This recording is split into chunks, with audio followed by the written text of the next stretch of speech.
السلام عليكم ورحمة الله وبركاته. أعزائي المتابعين والمتابعات لقناة هشام عبد الصمد رضوان، تحياتي لكم من هذا المكان. ننقل لكم بعض الجو الجميل اللي احنا عايشينه في الريف المصري الجميل في هذا المكان البديع.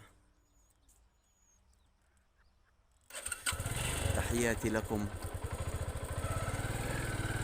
ونحن على الدراجة البخارية بننقل لكم هذا الجو الجميل.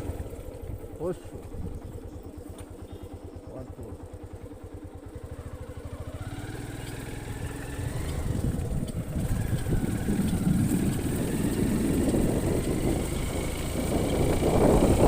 جولة شتوية في الريف المصري الجميل،